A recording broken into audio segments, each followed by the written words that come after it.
Okay, this is our daily study of Pirkei Avot, the Mishnah Ethics of the Fathers, for those who have yard site for tonight, the 29th of Tammuz. Abe Bettinger, George Ecclesburg, Max Jabin, Ida Kaluva, George Price, Bessie Rothberg, Rose Shapiro, and Edward Shrempy. May their memory be for a blessing. A link to the text of the Mishnah will be in the first comment below. We are up to chapter 5, Mishnah 8. We are in categories of 7, dealing with patterns of 7. So this one says, Shiva mine peranios bayin la'olam al shiva gufei avera. 7 kinds of punishment come upon the world for 7 categories of transgressions. Now, it's kind of hard to count where the 7 are. How do you number these? It's not clear that there are actually 7 listed. Sometimes it seems like the rabbis want to make a neat mnemonic for you to remember something, and then you have creative counting in terms of how to get to that number. You combine certain categories, etc. But we'll go with the numbering that is found in the Holy Art Scroll Siddur, which we use at our shul, which puts 5 of the 7 categories in this Mishnah and 2 of them in the next one.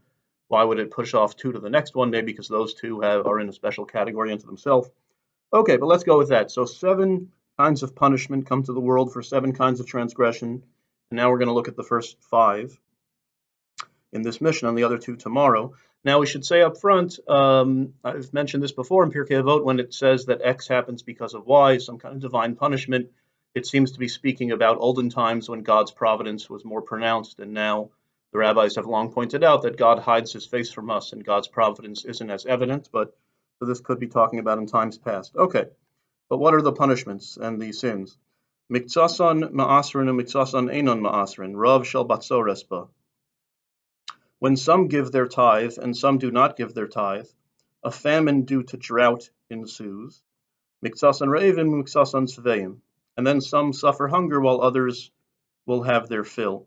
So God punishes midah keneged midah, the rabbis say, measure for measure. God punishes, the punishment always fits the crime from God. Okay, so the tithe, you're supposed to give in biblical times 10% of your produce to the Levite. There's also an amount you have to give to the Kohen. The Kohen and the Levi are the clergy who don't have land of their own, so they have to be supported from the people. And then there's also, in certain years, a 10% tax to the poor. So if you don't give, these are all people in need, the Levite, the poor. When some are giving tithes and some aren't, there will be a drought that leads to some being hungry and some not. Okay, so it fits the crime. Okay, but then the next category is Gamru shalola aser rav shel mahuma v'shel batzores ba.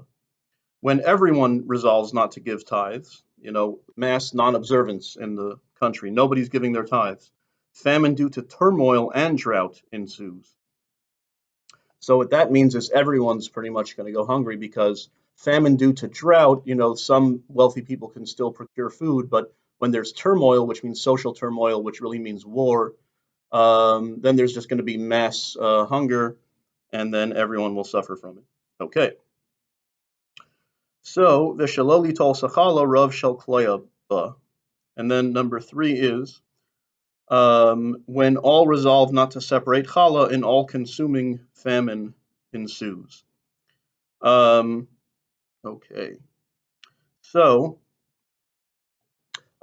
separating challah, that in addition to all those tithes, whenever you make challah nowadays means the particular braided bread that we eat on Shabbos and Yom Tov, but in principle challah just means bread. So if you're making a large batch of dough, you have to separate a certain amount and give it to the Kohen. That was in biblical times. Now it's a little bit different. We don't have to get into it, but you'd give it to the priest. And when nobody's doing that, then there's an all-consuming destructive famine, which is like the worst kind of famine. So the commentaries ask, why is it that not separating your challah and giving it to the Kohen is the worst thing you can do? Tosfos Yom Tov makes the commentary. Tosfos Yom Tov says this is actually saying when it's commenting on the previous clause, when nobody is giving tithes or separating challah. It's adding insult to injury. You should read it like that. When nobody's separating tithes, famine due to turmoil and drought ensues. And when in addition to that, they're also not even giving challah, they're not even giving of their bread to the Kohen, which is, even less than 10% of your crop to the Levi, then an all-consuming famine ensues, because the people are even worse, and that's like the worst kind of famine. Okay. So, dever bala olam, this is number 4. Al misos hamuros b'Torah shalonim sur levestin v'al peros shvius. Pestilence comes upon the world. That's plague, which we're experiencing now, sadly. For death penalties pronounced by the Torah, whose execution, however, is beyond the grasp of a human court, and for the abuse of the produce of the 7th year. Okay, so these are actually 2 different categories of sin, but you count them in the same because the punishment is the same. That's where the creative accounting comes in. They both get pestilence. So why is it that they get pestilence? Okay, death penalties in the Torah that a human court doesn't carry out. That refers to kares, spiritual excision. There are some things that the Torah says, we're not going to execute you in court, but your soul will be cut off from the people of Israel. So, for example, eating on Yom Kippur is an example of that. Eating and drinking on Yom Kippur, whoever does that, their soul shall be cut off from Israel. What does it mean for your soul to be cut off? Well, the Mishnah is saying here that God will bring pestilence upon the land because of those people. That human court won't execute you, but God will bring plague to the world, and that'll cut off people's souls by killing them young, kind of ominous. Also, within the same category is when you abuse the produce of the 7th year. So the sabbatical year is, the Torah has a beautiful utopian view that you let your land lie fallow in the 7th year, and then everybody's farm is hefker. You have an obligation to declare it ownerless. You're not working the land, and not only that, but whatever grows naturally is for anyone to come onto your farm and eat, and it's supposed to be a good year for the poor, because nobody's farm belongs to anyone. The poor can just go and pick an apple off any tree that they want. Nobody's working the land, and the land doesn't belong to anyone. The produce doesn't that year. But, of course, people being people, throughout history, many farmers would not keep this, and they would profit off their fruits, and they'd harvest them all themselves, not leave them for the poor, and then they'd sell them at a profit like it was a regular year. Well, you're not supposed to do that. So for that, pestilence comes to the land also.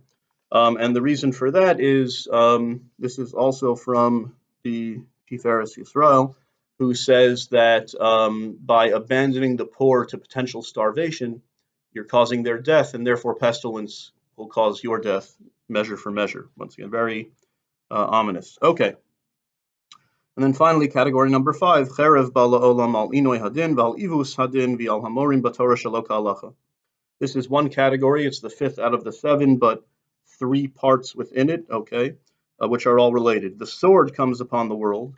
That means war. The sword comes upon the world for the delay of justice, the perversion of justice, and because of those who interpret the Torah not according to halacha. So all related. War will come if you delay justice. A court is really responsible for making restitution to some aggrieved party, and they really should be doing it tomorrow. But I don't know, they get lazy and they say, we'll take care of that in 10 years from now because we don't want to do it now. Well, justice delayed is justice denied. I think MLK first said that. That's exactly what this Mishnah is saying. You can't delay justice. You can't pervert justice by taking a bribe and finding the guilty party innocent, the innocent party guilty, and also misinterpreting the Torah and saying, what this person, let's talk about within the same idea, a court case, what this person did really wasn't theft because I have some clever interpretation of the Torah, but you're really perverting the interpretation of the law, right? So justice delayed, justice denied, justice misinterpreted, all 3 of those things, war comes to the world. Why? Because here also, the Meiri explains that these are all social sins, and therefore war is a social sin, that you by delaying or perverting justice are aggrieving other people, and so your punishment will come in a social way by the hands of other people, by the hands of sword and by the hands of war and enemy soldiers, as opposed to, let's say, plague, which comes from God, which is a result of theological or sins against the divine. This is a sin against man, so the punishment comes from man. Okay, so that's 5 categories, and then we'll have to wait till tomorrow to see the last 2 categories of the 7. Hard to keep track of all the numbers. Okay, so we'll say the Malay. El Malay Rachamim Shochein Bamiromim Hamatzei Menucha Nechon Al Kanfei HaShechina B'Malos Kedoshim Utahorim Gizor Harakia Mazhirim Es Nishmos Kalas Karos Shel Halayla Shelchu Li Olamam Ba'avur Shemispalim Bad Haskaras Nishmasam Began Eden Tehem Menuchasam Lachein Bala Rachamim Yastireim B'Seser Kenafav Li Olamim Yitzor B'Tzor Chaim Es Nishmasam Adonai Yonach Lasam, V'yanuchu B'Shalom Mishkavasam, and Omar, Amen.